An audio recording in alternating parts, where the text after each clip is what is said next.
Hi everyone, it is Cynthia Painter here from Create Action Now. Today I wanted to talk about imposter syndrome and what to do about imposter syndrome. So, would you like to be able to feel more at ease in your own skin regardless of the circumstance? Well, that's what we're going to be able to help you do with imposter syndrome. Now, what is imposter syndrome? Well, you can Google your heart out to find a gazillion different definitions.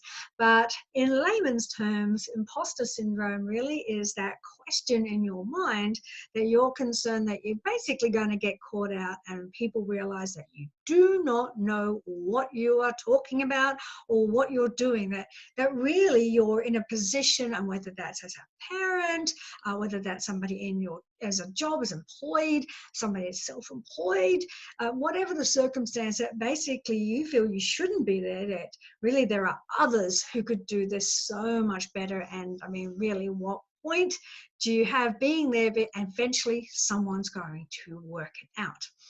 So I know very much about imposter syndrome. I had it for a long time. It wasn't until I did a lot of work on myself that I was really able to drop it. And imposter syndrome really was that definition for me, that whenever something got brought up, I was sure I was going to be, felt like I was being taken to the headmaster's office. I thought I was going to get found out. I really doubted, a lot of self-doubt in my ability to do most things. And for me particularly, it was combined with what we call an external frame of reference or external locus of control, where I actually gave over a lot of my feelings of how I valued and viewed myself. I really looked for acceptance from others. And I had a coach at one point who told me that I would probably go and value the opinion of the person collecting the rubbish that week over my own. And that was it. So there was a lot of, I don't trust myself. I have a lot of self-doubt. So that's in a nutshell, imposter syndrome. You'll find lots more in depth if you Google that online. So wanted to be able to give you some little strategies on what to be able to do to really kick imposter syndrome out. And so I guess the first one is to embrace the chatter. All right. So the fact is, it's coming from your unconscious mind, which if you follow my work, you know is like a 4-year-old kid who really is just trying to keep you safe and chatters away all these limiting beliefs that you have within your mind. And here we're talking ones that probably link to self-doubt and self-worth and self-belief. You know, who are you to be doing this? Oh my God, you've been promoted to a position, you don't know what you're doing. Now you've got kids. Oh my goodness, I don't know what I'm doing with these kids. Or being self-employed has a whole pile of ones that can come through. So the first tip here is to embrace the chatter. And what I don't mean to actually believe the chatter. What I mean is to embrace it, because it is that unconscious mind, that 4-year-old that's trying to get your attention and really say to you, hey, I'm trying to keep you safe, right? The unconscious mind doesn't like pain, right? It really likes pleasure. So this perception that you're going into danger is really what's coming it up. So it's tied in again to the various limiting beliefs that you have. Of course, you need to work on those. But the first one is to embrace or acknowledge that chatter from the unconscious mind and go, really, hey, look, thank you for bringing that to my attention. You know what? I've got this. Right? But if you keep ignoring it, pushing it down, resisting it, then it will push back, right? Because it's like a 4-year-old trying to get your attention, right? So important. Embrace, acknowledge the chatter. Obviously, you need to work on that as well. Okay, the second one is drop the comparison. Like you sit there and going, I don't know what to do. Compared to what?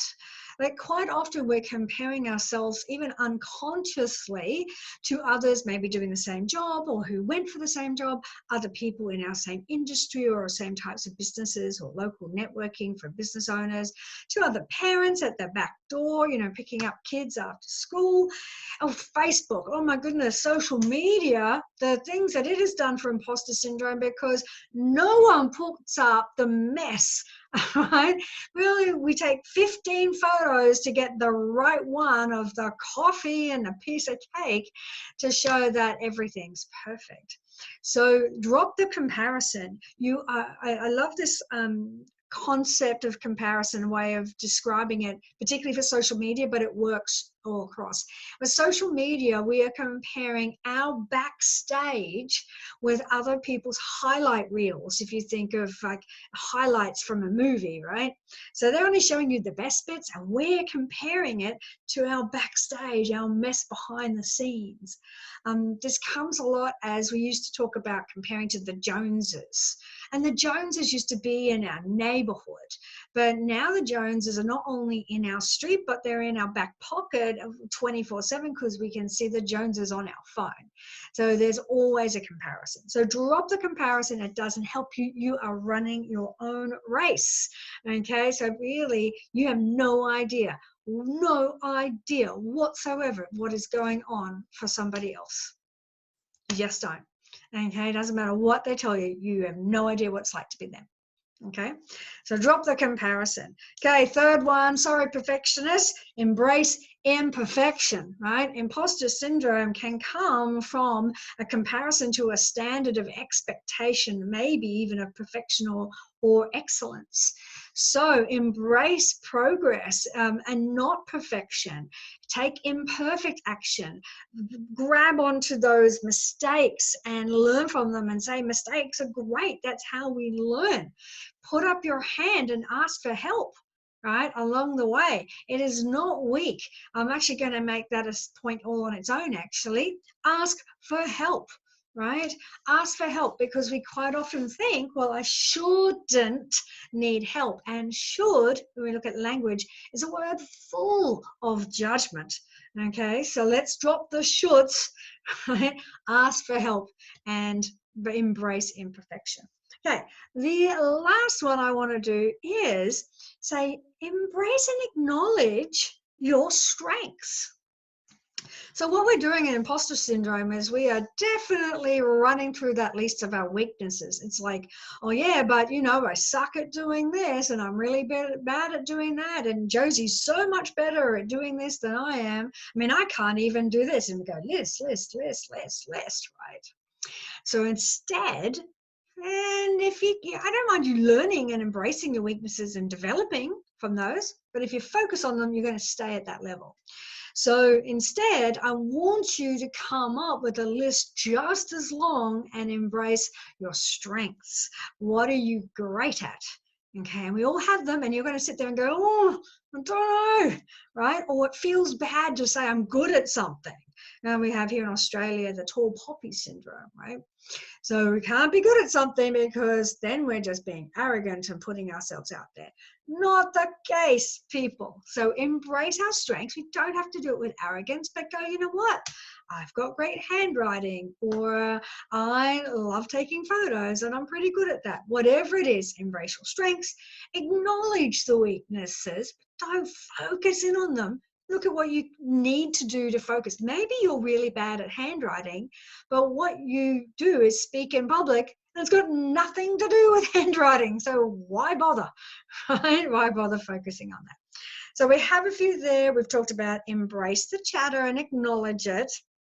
We've got drop the comparison, embrace imperfection, threw an extra one in there around asking for help.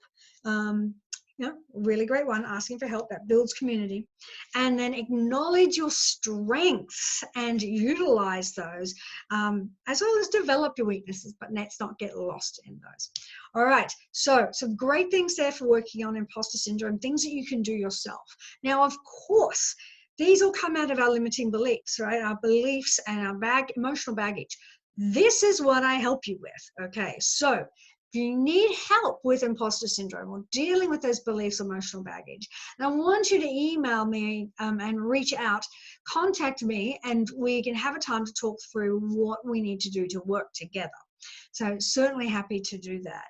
Now, of course, as well, I'd love you to be able to follow the YouTube channel, the Facebook page, and of course, along on the newsletter as well. So reach out and we can make sure that you follow along. So subscribe to those, like those, and connect.